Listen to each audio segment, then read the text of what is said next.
तो हेलो दोस्तों, कैसे हैं आप सभी लोग। आशा करते हैं कि आप सभी लोग बहुत अच्छे होंगे और अपने अपने एग्ज़ाम की तैयारी कर रहे होंगे।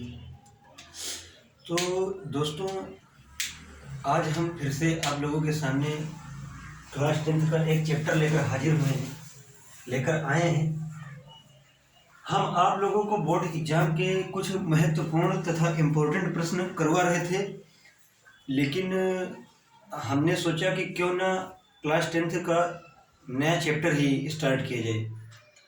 तो दोस्तों, हम आप लोगों के लिए क्लास 10th का सबसे महत्वपूर्ण चैप्टर लेकर आए हैं, ट्रिग्नोमेट्री। देखो, ट्रिग्नोमेट्री जो चैप्टर है वो पूरा क्लास 10th जो है, पूरी क्लास 10th की जो मैथ है वो ट्रिग्नोमेट्री चैप्टर पूरे चैप्टर से अलग है।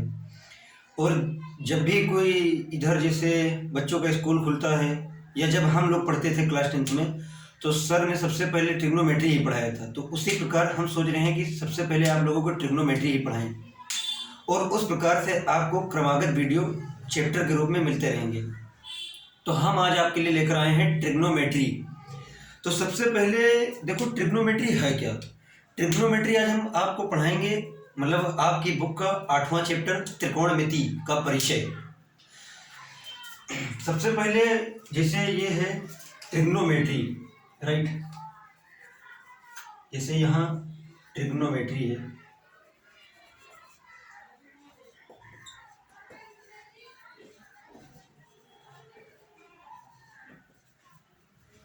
देखो ट्रिग्नोमेट्री शब्द जो है वो ग्रीक भाषा के ट्री गोन तथा मेटेरोन शब्द से लिया गया है। ट्रिग्नोमेट्री शब्द ग्रीक भाषा के ट्री गोन तथा मेटेरोन शब्द से लिया गया है, जिसका अर्थ होता है, ट्री का अर्थ होता है तीन और गोन का अर्थ होता है भुजा या साइड और मेटेरोन का अर्थ होता है मापना, अर्थात तीन भुजाओं को मापना ही ट्रिग्नोमेट्री या त्रिकोणमिति कहलाता है। तो आप लोग का ये डाउट हम सोचते हैं कि क्लियर हो गया होगा कि ट्रिग्नोमेट्री कहते किसे हैं। तो तीन भुजाओं को मापना ही त्रिकोणमिति कहलाता है। ये हो गया। अब आप लोगों के अंदर एक डाउट, जैसे जब हम लोग छोटे छोटे थे, बचपन में पढ़ा करते थे, तो कोई भी चैप्टर जब होता था सबसे पहले पढ़ने बैठते थे, तो हम लोगों के मन में एक डाउट आता था कि सबसे पहले तो आपका यही डाउट होना चाहिए कि हम आखिर इस चैप्टर को पढ़ें क्यों। तो देखो, जो त्रिकोणमिति है ये हमारे क्लास अर्थात क्लास 10th के लिए बहुत ही इम्पोर्टेंट रोल अदा करता है। ये पहले क्लास 9th में ही हुआ करता था, लेकिन अब इसे 10th में रख दिया गया है। तो अब आप लोग इसे 10th से पढ़ते हो, लेकिन जो ट्रिग्नोमेट्री है इसका हम लोग रियल लाइफ में भी यूज कर सकते हैं। और जो ट्रिग्नोमेट्री है इसकी जो है आगे चलकर आपको इसकी बहुत आवश्यकता पड़ेगी। ये आपका साथ नहीं छोड़ेगी 11th में, 12th में, ये सब जो है, ये सभी क्लासेस में ट्रिग्नोमेट्री जो है आपका महत्वपूर्ण रोल अदा करेगी। तो उसी के क्रम में आज हम आप लोगों के लिए लेकर आए हैं ट्रिग्नोमेट्री चैप्टर, जिसका हमने आपको बेसिक इंट्रोडक्शन दे दिया है। तो सबसे पहला चैप्टर, सबसे पहले जो आपका चैप्टर है उसमें दिया गया है आपके ट्रिग्नोमेट्रिक रेशियोज, त्रिकोणमितीय अनुपात के बारे में दिया गया है। तो त्रिकोणमितीय अनुपात, सबसे पहले इसको बताने से पहले मैं आप लोगों को एक बात और बता दूं कि जो त्रिकोणमिति वो एक समकोण त्रिभुज यानी कि राइट एंगल ट्रायंगल कि ये चारों ओर घूमती है। अर्थात ये आप मान लो कि जहां जहां ट्रिग्नोमेट्री वहां वहां समकोण त्रिभुज, ये आप कह सकते हो। जैसे ये ट्रिग्नोमेट्री इसी से बना है, इसी के अंतर्गत ट्रिग्नोमेट्री जो है मतलब यूज होता है। सिर्फ इस त्रिभुज का, किस, ये राइट एंगल ट्रायंगल समकोण त्रिभुज का।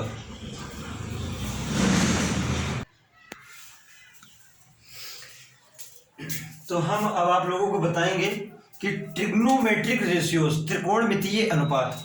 देखो, मान लो कि एक त्रिभुज है हमारा। देखो, हमने अभी अभी आपको बताया कि इस पूरे चैप्टर में सिर्फ एक ही ट्रायंगल का यूज होगा, जिसका नाम है राइट एंगल ट्रायंगल, समकोण त्रिभुज। तो उसी त्रिभुज का यूज होगा। तो हम उसी से आपको कुछ मतलब कुछ क्या 6 ही होते हैं, 6 जो है त्रिकोणमितीय अनुपात हम आपको निकलवा रहे हैं। जैसे ये मान लो कि हमारा एक त्रिभुज है और इसका नामकरण कर देते हैं ए बी सी, राइट। ये मान लो हमारा एक त्रिभुज है। तो देखो, अब आप लोग ये जानते होंगे कि इसमें पाइथागोरस प्रमेय का यूज किया जाता है। पाइथागोरस प्रमेय क्या होती है?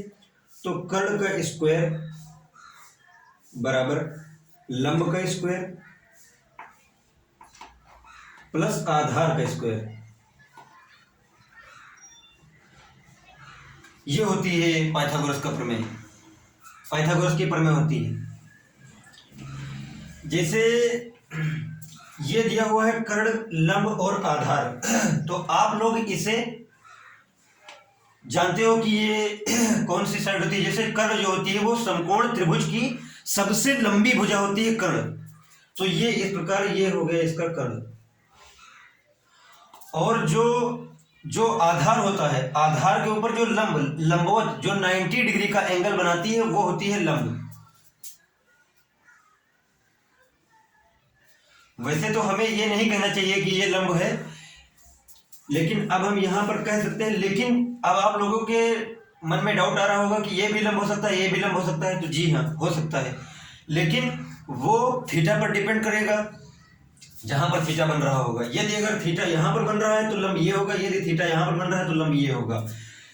और जो अंत में भुजा बचती है उसे बोलते हैं आधार यानी बेस। ये हो गया आपका।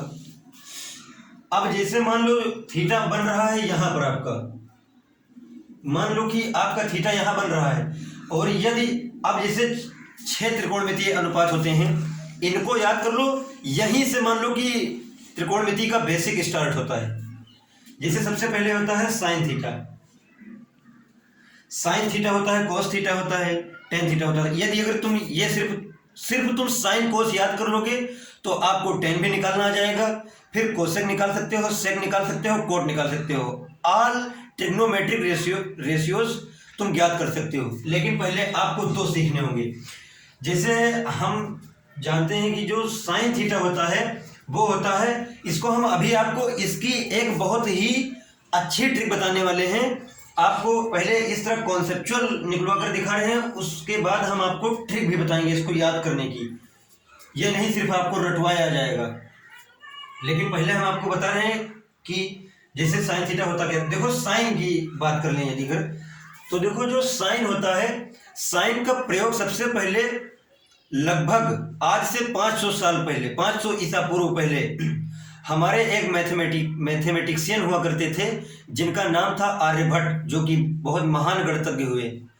उन्होंने सबसे पहले इसका यूज किया, साइन का प्रयोग, जिन्होंने अपनी आर्यभट्टिया नामक पुस्तक में इसका प्रयोग किया सबसे पहले।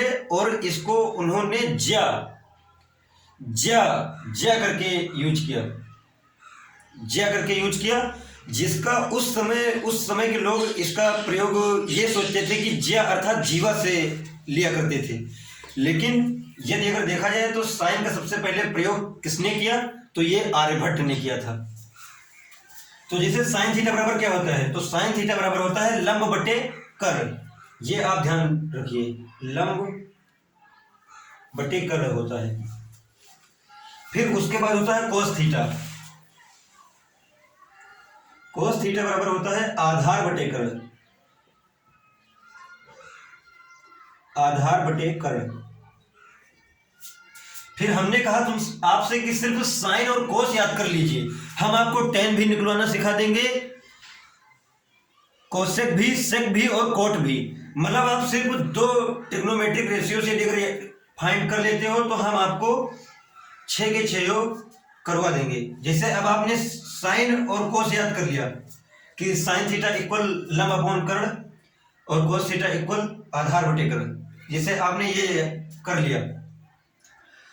तो अब आप जैसे टेन थीटा यदि निकालना चाहते हो तो इसका एक सूत्र होता है टेन थीटा का। अब जब हम आपको दूसरे अध्याय में पढ़ाएंगे तो होता है sine theta upon cos theta. और ये कैसे आया है ये सूत्र हम आपको प्रूव करके दिखाएंगे, ऐसे ही नहीं, कोई भी बात हवा में नहीं चलेगी।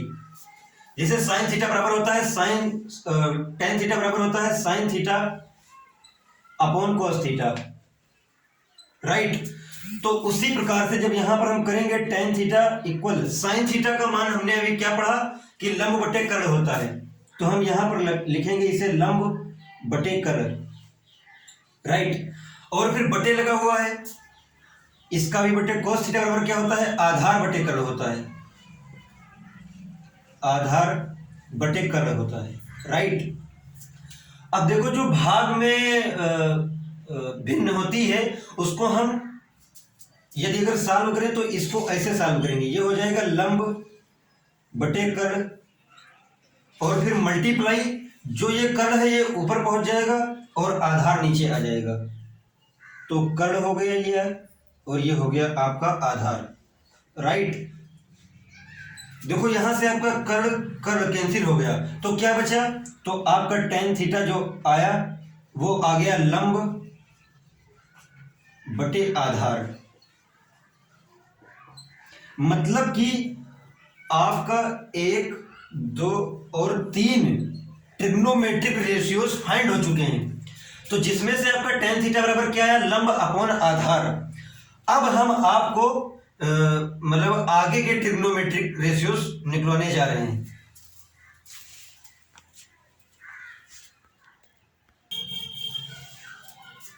अभी आपने पढ़ा कि जो साइन थीटा होता है वो हमारा होता है लंब बटे कर्ण,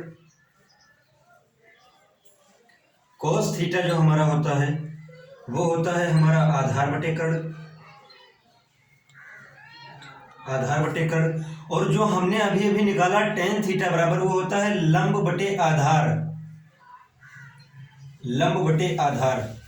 अब ये 3 अनुपात तो हो चुके, लेकिन हम 3 अनुपात इसी की सहायता से आपको निकलवाना चाहेंगे। हमने आपको बोल दिया है पहले कि सिर्फ आप ये और ये याद कर लीजिए साइन और कोस का, बाकी हम पूरा आपको याद करवा देंगे, उसकी आप लोग चिंता मत लीजिए। जैसे साइन थीटा हो गया लंब अपॉन कर्ण परपेंडिकुलर अपॉन हाइपोटेनियस, और cos थीटा हो गया बेस आधार बटे कर्ण अर्थात बेस अपॉन हाइपोटेनियस, और tan थीटा हो गया लंब बटे आधार अर्थात परपेंडिकुलर अपॉन बेस। अब हम आपको ये हो गया 1, ये हो गया 2, ये हो गया 3, अब हम आपको 4 कैसे निकलेंगे। आप लोग ये याद कर लीजिए कि जो साइन थीटा होता है, साइन थीटा, साइन थीटा, ये सब बहुत इंपॉर्टेंट सूत्र है। यदि अगर आप इनको नहीं समझ पाओगे तो आगे के जो प्रश्न है ये आप नहीं सॉल्व कर पाओगे। तो आपसे हम प्रार्थना करते हैं कि आप लोग ये प्रश्न लगाने से पहले, सॉल्व करने से पहले इन सूत्रों को अच्छे से पढ़ लो, इनका गहन अध्ययन कर लो, तब आप प्रश्न की ओर बढ़ो। जैसे साइन थीटा होता है 1 upon cosec theta, cosec theta, और जो हमारा कोस थीटा होता है ये होता है सेक थीटा, राइट। और जो हमारा tan थीटा होता है, अरे आई एम सॉरी, यहां पर हो जाएगा 1 अपॉन सेक थीटा, और जहां tan थीटा होता है ये हो जाएगा 1 अपॉन कोट थीटा, राइट। ये बहुत ही इंपॉर्टेंट फार्मूलाज हैं, इनको आप लोग लर्न कर लीजिए एक बार। तो उसी प्रकार से मतलब व्युत्क्रम अर्थात उल्टा है ना, साइन थीटा है तो 1 अपॉन कोसेक, अर्थात जो साइन थीटा है वो कोसेक का उल्टा है। अब इसी प्रकार से अगर आपको कोई कोसेक पूछे तो कोसेक हो जाएगा 1 अपॉन साइन, सेक पूछे 1 अपॉन कोस, कोट पूछे 1 अपॉन tan हो जाएगा। उसी प्रकार से साइन का उल्टा है कोसेक, तो कोसेक थीटा हम क्या लिख देंगे। आप लोग यह ध्यान रखिए कि जैसे साइन थीटा है लंब बटे कर्ण, अब हम साइन का उल्टा होता है कोसेक, तो हम इसमें लिख देंगे कर्ण बटे लंब, क्योंकि इसका उल्टा होता है हम इसको पलट देंगे, तो ये हो जाएगा कर्ण बटे लंब, कर्ण बटे लंब अर्थात हाइपोटेनियस अपॉन परपेंडिकुलर, राइट। अब हम 5वां नंबर लिखें तो ये है हमारा कोस, कोस का उल्टा होता है सेक, अभी हमने आपको लिखाया, तो ये हो जाएगा सेक थीटा इक्वल, ये है आधार बटे कर्ण, तो हो जाएगा कर्ण बटे आधार, कर्ण बटे आधार अर्थात हाइपोटेनियस अपॉन बेस, राइट। अब 6 नंबर का तथा लास्ट ट्रिग्नोमेट्रिक रेशियोज है आपका tan थीटा। tan थीटा हमने निकाल लिया है कि लंब बटे आधार होता है, तो tan का उल्टा होता है कोट, तो यहां पर हम लिखेंगे कोट थीटा इक्वल, अब ये लंब बटे आधार है तो ये हो जाएगा आधार बटे लंब, राइट, आधार बटे लंब। देखो फर्स्ट प्रश्नावली के लिए ये इतने प्रश्न और ये इतने फार्मूला और ये इतने फार्मूला सफिशिएंट हैं और इसका यूज होगा। और जिस प्रकार से हम चैप्टर में आगे की ओर बढ़ेंगे क्रमागत, उसी चैप्टर के आधार पर हम आपको इम्पोर्टेंट फार्मूला का डेरिवेशन तथा सूत्र बताते चलेंगे और उनका डेरिवेशन भी कराएंगे। वो कहाँ से आया ये सब बताएंगे आप लोगों को। पहले ये आप लोग एक बार लर्न कर लीजिए, तब तक कि हम इसे बोर्ड मिटा रहे हैं।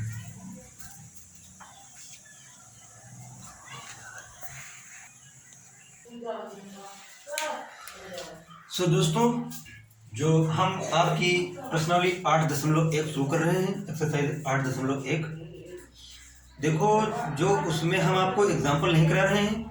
यदि अगर आप लोग कमेंट बॉक्स में कहेंगे कि नहीं सर हमें एग्जाम्पल भी चाहिए, तो हम आपको विथ एग्जाम्पल भी ऑल एक्सरसाइज करा देंगे विथ एग्जाम्पल। लेकिन जैसे जो एग्जाम्पल में जो हम सोचते हैं कि जो ये सरल क्वेश्चन है उनको मत नहीं कराएंगे, और जो कठिन क्वेश्चन है उनको हम खुद ही आपको करा देंगे। तो अब जैसे हम आज सिर्फ ये स्टार्ट कर रहे हैं प्रश्नावली। यदि अगर आपको एग्जाम्पल भी चाहिए तो आप लोग कमेंट बॉक्स में कमेंट करें और हम उसको सॉल्व जरूर करेंगे।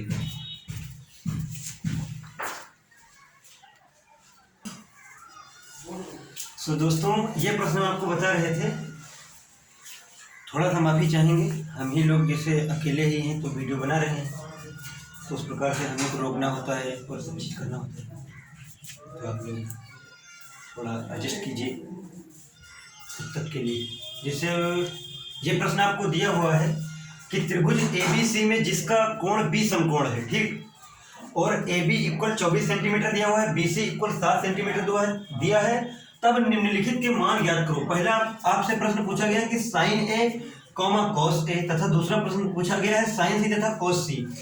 तो सबसे पहले देखो क्वेश्चन क्या कह रहा है। सबसे पहले पूछ रहा है कि त्रिभुज ABC में जिसका भी समकोण है। हमने आपको पहले ही बता दिया है कि जो मतलब ये ट्रिग्नोमेट्री में जो त्रिभुज यूज होगा, जो ट्रायंगल यूज होगा, सिर्फ और सिर्फ राइट एंगल ट्रायंगल अर्थात समकोण त्रिभुज ही यूज होगा।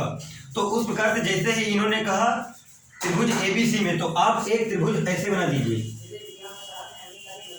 आपने एक त्रिभुज मान लो ऐसे बना दिया, त्रिभुज ABC। लेकिन ऐसे ही आप तुरंत नामकरण नहीं कर देंगे, पहले आप आगे की स्टेटमेंट, आगे का क्वेश्चन पढ़ेंगे। जैसे लिखा हुआ है त्रिभुज ABC में जिसका कोण B समकोण है, तो जहां पर समकोण की बात है यहां पर आप B रखिए, यहां पर राइट, यहां पर आप B रखिए, क्योंकि समकोण जहां पर राइट एंगल 90 डिग्री का एंगल बने, समकोण जहां पर बने वही उसी जगह पर आपको एग्जैक्ट पॉइंट अर्थात B रखना है वहीं पर। अब जो साइड बची हुई है आप कुछ भी नाम दे सकते हैं। जैसे मान लो हमने इसको नाम दे दिया A और इसको नाम दे दिया C, राइट। तो ये आपका इस प्रकार से ये त्रिभुज हो गया ABC। अब आप इस क्वेश्चन को पढ़िए जिसमें दिया हुआ है कि जैसे इन्होंने कहा कि त्रिभुज ABC में जिसका कोण B समकोण है, त्रिभुज ABC में जिसका कोण B समकोण है अर्थात राइट एंगल है। तो अब कामा आगे क्या पूछ रहा है कि AB बराबर 24 सेंटीमीटर, A और B दिया हुआ है आपका 24 सेंटीमीटर, राइट, और दिया है और BC बराबर 7 सेंटीमीटर। तो B और C ये आपको दिया है 7 सेंटीमीटर, राइट, दिया है। तो निम्न के मान ज्ञात कीजिए। पहला क्वेश्चन आपसे पूछा गया है साइन A, तो यहां पर हम लिखेंगे, पहला प्रश्न हल कर रहे हैं, हल। जैसे इसमें आपसे पूछा गया साइन A, तो देखो अभी हमने आपको बताया था कि साइन थीटा बराबर क्या होता है, बताइए आप जरा से। साइन थीटा बराबर होता है लंब बटे कर, अर्थात परपेंडिकुलर अपॉन हाइपोटेन्यूस, राइट। तो उस प्रकार, लेकिन हमने ये भी कहा था कि जो लंब है वो समयानुसार अर्थात थीटा के अनुसार बदलता रहता है। ये आप हमारी बात को यदि अगर गौर से सुने होंगे तो ये चीज आपने यहाँ पर नोटिस की होगी। तो यहाँ पर उसी प्रकार से यहाँ पर पूछा गया है साइन A। अब जब हमने थीटा बनाया, जैसे A पूछा है, तो जैसे यहाँ पर कहीं ना कहीं जब यहाँ पर जैसे साइन A पूछा है, तब जब हमने अभी थोड़ी देर पहले हमने आपको बताया था कि साइन थीटा बराबर लंब बटे कर्ण, तो हमने कहीं ना कहीं जो थीटा बनाया था वो यहाँ पर बनाया था, एंगल यहाँ पर बनाया था। लेकिन हर बार फिक्स नहीं है कि कोण यहाँ पर ही बनेगा, यहाँ पर बन सकता है, यहाँ पर बन सकता है, और तीसरी कंडीशन नहीं लागू होगी, यहाँ पर नहीं बन सकता क्योंकि ऑलरेडी यहाँ पर 90 डिग्री का एंगल बन रहा है। तो उस प्रकार से अब की बार जो कोण है वो C पर ना बनकर A पर बन रहा है। जैसे यहाँ पर लिखा है साइन A, तो A जैसे आपने देखा तो उसके जो जस्ट सामने वाली भुजा होती है, जैसे A के सामने क्या है, A के सामने, A के नीचे, A के सामने कौन सी भुजा है, तो A के सामने BC भुजा है। उसी प्रकार से यदि C के सामने अगर देखा जाए तो C के सामने कौन सी भुजा है, C के सामने AB भुजा है। तो उसी प्रकार से जैसे A, यदि अगर कोण A से देखा जाए तो जो सामने वाली भुजा होगी वो लंब होगी, वो आप अपनी जो माइंड है उसमें एक इमेज बना लीजिएगा कि इसके सामने वाली भुजा लंब होती है और इसके सामने वाली भुजा लंब होती है। तो उसी प्रकार से इन्होंने कहा साइन A, तो साइन A हम जानते हैं कि साइन थीटा बराबर होता है लंब बटे कर्ण, लेकिन लंब हमें लेना क्या है, तो यहां पर आप देख कर पता लगाओ कि जैसे साइन A दिया है लंब बटे कर्ण, तो लंब हमारा ये हो गया आपकी बार, क्योंकि इसके सामने वाली भुजा लंब होती है और लंब होती है, और ये जो बच जाता है वो आधार होता है, और जो सबसे लंबी भुजा होती है ये कर्ण ही होती है, इसमें कोई परिवर्तन नहीं होता है। तो ये आप लोग ध्यान रखें कि जो इसके सामने वाली भुजा है वो लंब है और ये कर्ण है, तो जो लास्ट में जो भुजा बचती है वो आधार ही होती है। तो इस प्रकार से अब जैसे साइन है पूछा है तो लंब बटे कर्ण, लंब है BC और कर्ण हमारा दिया हुआ है AC, राइट। आई होप इतना आप लोगों को समझ में आया होगा। लेकिन अब यहां पर भी एक दुविधा उत्पन्न हो रही है कि जैसे हमें BC का तो मान दिया हुआ है 7 सेंटीमीटर, बट हम AC कहां से प्राप्त करें। तो आप लोगों ने प्रीवियस क्लासेस में पढ़ा होगा पाइथागोरस थ्योरम, उसी से हम इसका AC का मान निकालेंगे।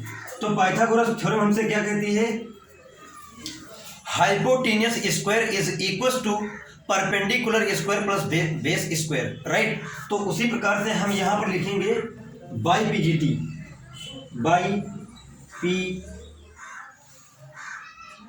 PGT अर्थात पाइथागोरस थ्योरम द्वारा।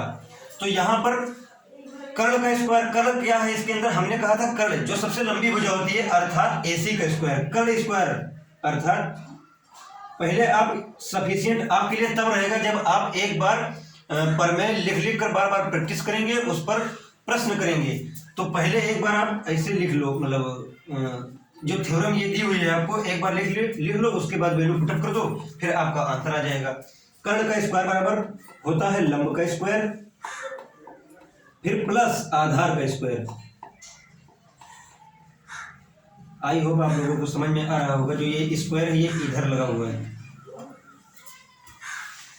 तो अब दिया हुआ है कर्ण का स्क्वायर अर्थात AC स्क्वायर, राइट।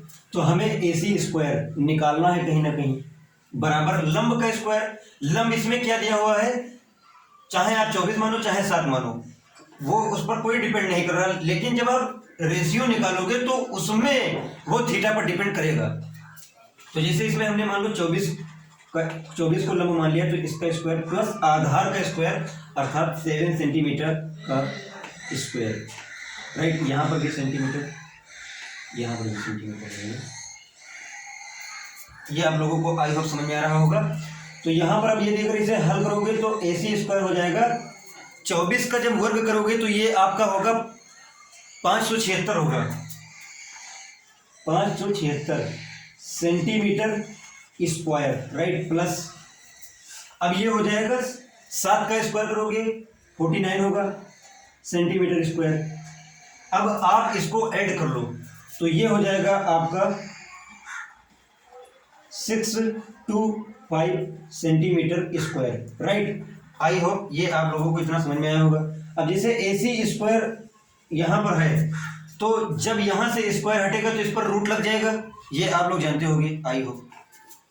तो यहाँ पर रूट हो जाएगा, तो ये हो जाएगा आपका 625 सेंटीमीटर स्क्वायर। अब हम इसे लिख सकते हैं AC इक्वल, ये हो जाएगा 25 सेंटीमीटर, ठीक। क्योंकि यहाँ पर जो हम ये बताते हैं ये बाहर कैसे निकलता है, तो आप लोगों ने हमारी एक वीडियो इसी हमने डाल दिया है, करली में जाकर आप लोग पढ़ लेना कि ये कैसे बाहर आता है। ठीक, अब जैसे 625 का स्क्वायर रूट क्या होता है? 25 होता है। तो AC अर्थात अब आपका कर्ण क्या निकल कर आ गया? 25 सेंटीमीटर। तो अब आप यहां पर वैल्यू पुटअप कर दीजिए। जैसे यहां पर दिया हुआ था साइन A, तो साइन A BC बराबर क्या दिया हुआ है? 7 सेंटीमीटर, राइट, अपॉन फिर AC बराबर क्या दिया हुआ है? 25 सेंटीमीटर। तो ये और ये आपका कैंसिल हो गया, तो साइन A आपका आ गया 7/25, which is the final answer, right. अब हम इसका दूसरा पार्ट करते हैं। देखो ये प्रश्न हल करने में आपको 1 मिनट का भी समय नहीं लगेगा, यदि अगर आप कॉन्सेप्ट पकड़ रहे हैं। मेन चीज होता है इसके अंदर कॉन्सेप्ट। जैसे अब हमने मान लो ये फर्स्ट प्रश्न करा दिया, अब दूसरा प्रश्न आप लोग भी कर सकते हैं, लेकिन नहीं, हम करा देंगे आप लोगों को। जैसे दूसरा प्रश्न दिया हुआ है कि याद करो cos A बराबर क्वेश्चन मार्क दिया हुआ है मान लो, तो हम जानते हैं cos थीटा बराबर क्या होता है? I know cos theta equal आधार बटे कर्ण होता है, बेस अपॉन हाइपोटेनियस, आधार बटे कर्ण, राइट। तो आधार हमें क्या दिया हुआ है? क्योंकि यहां पर अब जैसे cos थीटा है तो हमें cos A ज्ञात करना है ना, cos A। तो आधार हमें क्या दिया हुआ है? तो हमने कहा था A के सामने वाली भुजा तो लंब है, तो कर्ण है, ये कर्ण तो कभी बदलता नहीं है, तो ये तो लंब है, ये कर्ण है, तो क्या अंत में जो बचा वही आधार है, तो आधार हो जाएगा हमारा 24 सेंटीमीटर अपॉन कर्ण क्या दिया हुआ है? AC अर्थात 25 सेंटीमीटर। फिर ये हमारा सेंटीमीटर से सेंटीमीटर कैंसिल हो गया, ये हमारा आंसर आ गया 24/25, ये भी इसका आंसर हो गया। सो अब दूसरा पार्ट है, मतलब ये फर्स्ट का ही दूसरा पार्ट था, इसमें 2 क्वेश्चन पूछे गए थे। अब हम आपको दूसरा बताएंगे, तो पहले इस बोर्ड पर लिखे अक्षरों को रफ करते हैं, उसके बाद हम आपको बताते हैं।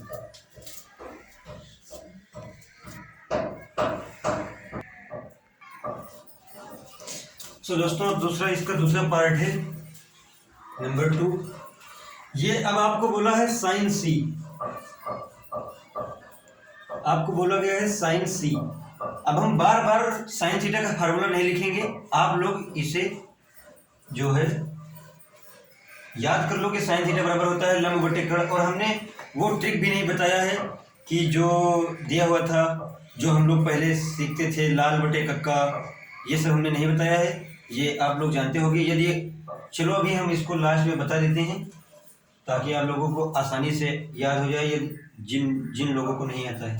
जैसे इसमें दिया हुआ है साइन C, लेकिन यदि अगर आप उसे याद कर लोगे तो आप लोगों के लिए ज़्यादा सफिशिएंट है, बेनिफिट है। नहीं तो क्या हर वक्त जब कभी एग्जाम होगा तो आप पहले ट्रिक लगाओगे, उससे निकालने बैठोगे, तो इससे अच्छा है कि आप उसे याद ही कर लो तो ज़्यादा बेटर रहेगा। जैसे यहाँ पर दिया है साइन C, और हम जानते हैं कि साइन थीटा बराबर होता है लंब बटे कर्ण, लेकिन अब की बार C दिया हुआ है, तब की बार A दिया हुआ था, तो हमने इसको लंब माना, लेकिन C दिया हुआ है तो अब इसके सामने वाली भुजा को हम लंब मानेंगे, ना कि इसे। तो ये लंब हो गया, ये कर्ण हो गया, तो ये अब आधार हो गया।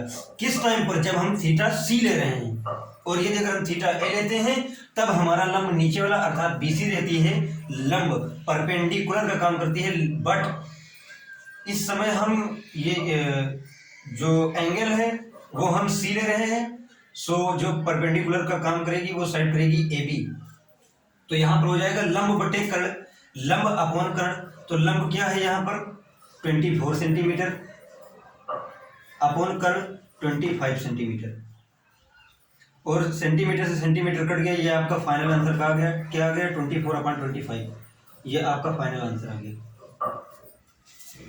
अब आप ये समझ चुके हैं ना कि जैसे लंब बटे कर्ण हमने ये 7/25 क्यों नहीं किया? क्योंकि जो C के सामने वाली भुजा लंब है। अब इसका दूसरा पार्ट है cos C, ज्ञात कीजिए cos C। तो आप जानते हैं कि cos थीटा बराबर होता है आधार बटे कर्ण, तो अब हम इसको क्या बार बार लिखें? आधार, आधार सी से ही पूछा है तो आधार हमारा यही तो हुआ 7 सेंटीमीटर, और कर्ल हमारा क्या हुआ 25 सेंटीमीटर। आप लोगों को समझ में आ रहा होगा, सेंटीमीटर से सेंटीमीटर कट गया, ये आपका फाइनल आंसर आ गया 7/25, ये आपका आंसर हो गया, राइट। सो दोस्तों अब आपको हम इसी के क्रम में दूसरे प्रश्न की ओर ले चल रहे हैं।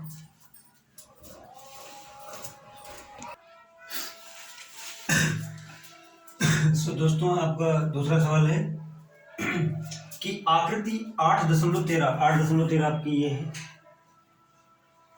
8.13 में tan p minus cot r का मान ज्ञात कीजिए। तो सबसे पहले देखो tan थीटा हमारा होता है, आपको जैसे ये सब प्रश्न रहे ना, तो आप सबसे पहले जैसे मान लो हल, सबसे पहले आप इस तरह करेंगे, जैसे आप सबसे पहले लिखेंगे आप हल, राइट। आपको ज्ञात करना है tan p